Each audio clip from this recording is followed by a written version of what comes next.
Hello friends, আজকে আমি রান্না করব সয়াবিনের তরকারি। সেজন্য আমি কতগুলো আলু ছোটো ছোটো করে কেটে নিয়েছিলাম। সেটা একটু লবণ আর হলুদ দিয়ে ভালো করে ভেজে নেব লাল লাল করে। আর সয়াবিনটাকে আমি গরম জল করে 10 মিনিট ভিজিয়ে রেখেছিলাম। সয়াবিনটা ভালো করে জল চিপে আলুর সঙ্গে একসঙ্গে ভেজে নেব।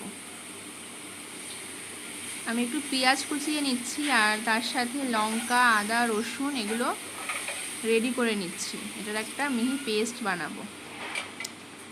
এবার আলু আর সয়াবিনটা ভাজা ভাজা হয়ে নামিয়ে নিচ্ছি।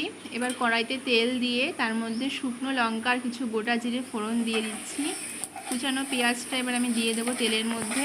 পেঁয়াজগুলো একটু লালচে হয়ে গেলে যে পেস্টটা বানিয়েছি সেই পেস্টটা দিয়ে দিলাম। আদা, লঙ্কা এবং রসুনের পেস্ট, সাথে একটু লবণ দিয়ে বাটি ধোয়া জল দিয়ে ভালো করে কষিয়ে নেব মশলাটা যতক্ষণ না পর্যন্ত তেল ছাড়ছে মশলা থেকে। এবার ভেজে রাখা আলু আর সয়াবিনটা দিয়ে দেবো। তার আগে আমি একটু টক দই দিয়ে দিলাম, যেহেতু আমি রান্নায় টমেটো ব্যবহার করিনি সেই জন্য একটু টক দই দিলাম। এবার ভেজে রাখা আলু আর সয়াবিনটা দিয়ে একটু নাড়াচাড়া করব। তারপরে আমি গরম জল বসিয়ে দিয়েছি। একটু গরম জল দেবো তরকারিতে।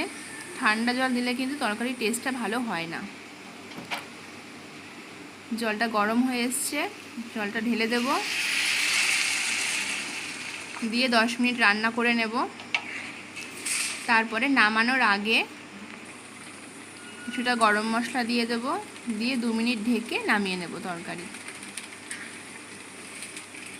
গরম মশলা দিয়ে দিয়েছি, নেড়ে চেড়ে এবার একটু ঢেকে দেবো 1 মিনিটের জন্য। দেখো হয়ে গেছে।